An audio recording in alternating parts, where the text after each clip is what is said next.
Baik, selamat siang untuk peserta Ebel ketiga dalam pembelajaran siang ini eh, dengan materi pertemuan yang kedua mengenai eh, massa, berat, dan gaya. Nah, ini udah ada pesertanya, ada 4 orang termasuk saya ya.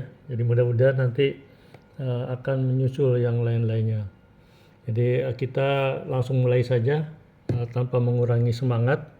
Jadi pada dasarnya kalau kita di atas kapal kita selalu berhubungan dengan fisika ya.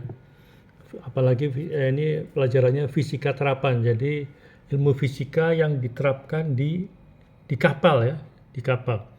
Jadi sangat bermanfaat sekali pengetahuannya. Ini masalah berat, massa dan gaya.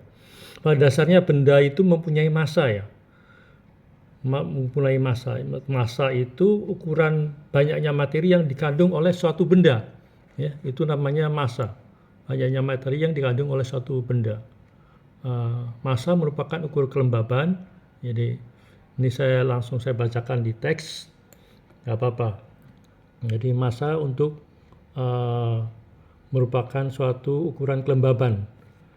Kemampuan mempertahankan keadaan gerak. Jadi sebelum ada pengaruh, ya sebelum ada pengaruh dari pengaruh yang lain, benda itu masih mempertahankan diri.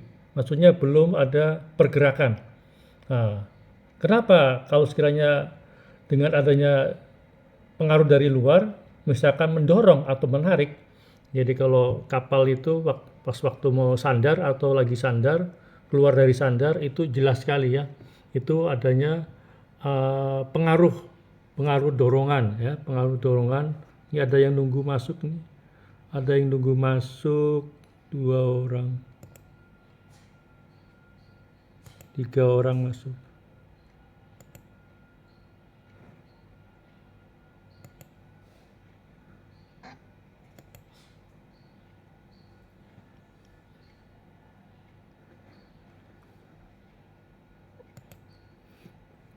Oke, saya teruskan.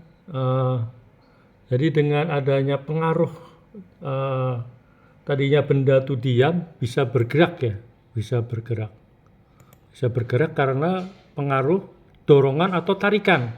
Jadi peserta Able suka memperhatikan kan kalau kiranya kapal lagi di dermaga atau di pelabuhan ya kan, didorong pakai takbut, ditarik pakai takbut ya kan. Itu berarti kapal itu tadinya diam ya, maksudnya kalau pas lagi diam mesin dimatikan terus dia ngapung berarti diam ya, nggak ada gerakan apa-apa. Jadi dengan adanya dorongan atau tarikan uh, bekerjalah gaya yang ada pada benda itu sendiri. Jadi dengan adanya dorongan atau tarikan bekerjalah gaya. Kok gaya? Nah, gaya adalah pengertiannya supaya lebih jelas. Nah, ini ada. Sekarang pesertanya berapa ini? Bentar.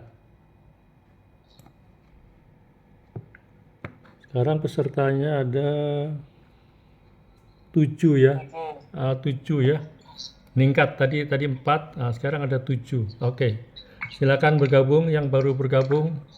Tetap semangat ya, tetap semangat dalam mengikuti pembelajaran apalagi berhubungan dengan masalah fisika. Fisika itu latar belakang yang paling mendasar ya di samping matematika untuk mengembangkan pola pikir bagaimana kita memahami atau menguasai diklat-diklat setelah itu. Bisa mulai dari INT 5, 4, 3, 2, 1 satu pun sekalian ya. Jadi kita harus menguasai apa-apa yang diajarkan di apa-apa yang diajarkan di fisika terapan maupun matematika terapan ya. Sampai sini jelas ya. Pengaruh apa tuh massa, apa itu gaya ya. Kalau gaya ini pengaruhnya adalah pengertiannya ya supaya supaya nggak bingung ya. Jadi gaya adalah tarikan atau dorongan yang merubah benda yang tadinya diam bisa bergerak lurus secara beraturan ya. Bisa tadinya diam bisa bergerak lurus secara beraturan. Jadi dengan adanya gaya tersebut yang menyebabkan benda tadinya diam bergerak. Gerakan benda tersebut bisa dihitung dengan satuan 1 Newton. 1 Newton itu sama juga dengan 1 kilogram meter per detik kuadrat ya. Itu gaya ya, gaya. Besar gaya dinyatakan dengan panjang arah panah. Kemudian arah gaya dinyatakan dengan arah mata panah. Kemudian titik tangkap gaya yang bekerja dinyatakan dengan pangkal pada pangkal anak panah ya. Sampai sini jelas ya. Maksud saya kalau sekira jelas saya nyambung lagi, saya terus lagi ya. Jadi penggunaan gaya ini bisa untuk menghitung resultante gaya ya, untuk menghitung gaya yang bekerja pada arah yang tidak sama barangkali, atau mempunyai sudut terhadap arah gaya itu sendiri. Misalkan kita hitung resultantenya, ini ada resultante gaya, ada rumusnya. Kalau gaya satu arah tinggal dijumlahkan saja. Kalau gayanya berlawanan arah tinggal dikurangkan saja. Tapi kalau gayanya itu membentuk sudut dari datangnya arah gaya dengan arah pengaruh dari gaya, itu akan dibuatlah suatu perhitungan atau rumus resultante gaya. Ini udah disampaikan di materi. R sama dengan resultante ya, sama dengan sigma F sama dengan akar daripada F1 kuadrat plus F2 kuadrat plus 2F1 kali F2 kosinus alpha. Kosinus alpha ini yang membentuk bekerjanya gaya ya, bekerjanya dua buah gaya. Maksudnya gaya ini bisa satunya ke timur, satunya ke arah selatan ya. Dan penerapan resultante gaya ini bisa diterapkan untuk menghitung kecepatan.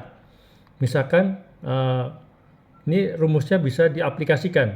R sama dengan resultante gaya sigma V, bukan F, ini kan F ya, sigma V atau kecepatan sama dengan akar V1 kuadrat plus 2V kuadrat ditambah 2V1 kali V2 kali kosinus alpha.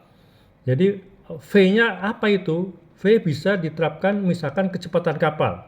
Kemudian V1-nya ya, V2 bisa diterapkan untuk mengenai pengaruh arus yang bekerja pada saat kapal melakukan suatu pelayaran. Kemudian dengan cara perhitungan efek daripada gaya yang bekerja pada kecepatan kapal dan arah dari arus ya, misalkan anggaplah arus dari kecepatan kapal dengan arus yang kemudian membentuk sudut yang berbeda. Misalkan kapal bergerak ke arah timur, kemudian arusnya membentuk 120 derajat dari arah utara.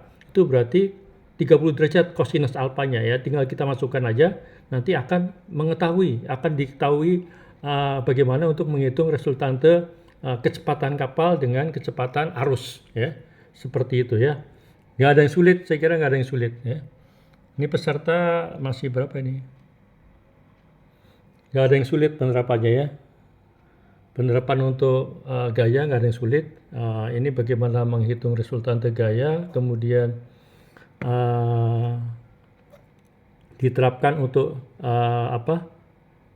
menghitung kecepatan kapal, kemudian sudut yang bekerja juga bisa kita cari. Kayak sekarang ini ada contoh soal, tapi contoh soal bisa dibaca sendiri lah.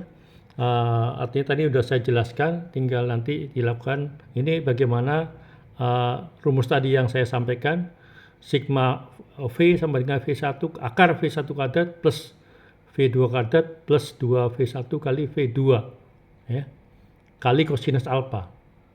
Ini ada yang datang lagi. Oke. Fernando Wenke.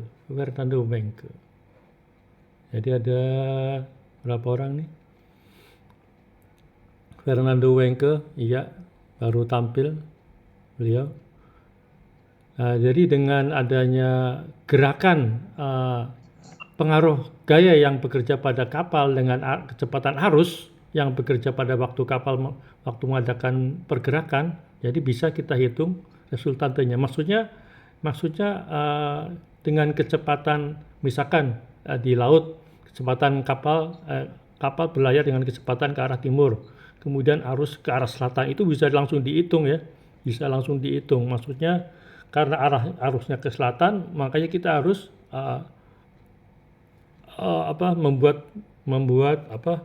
melakukan pengawasan kapal agar mengemudikan kapal pada garis pedoman yang ditentukan ya.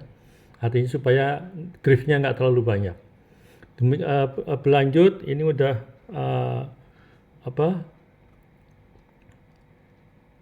11 menit. Jadi ini untuk kepentingan YouTube.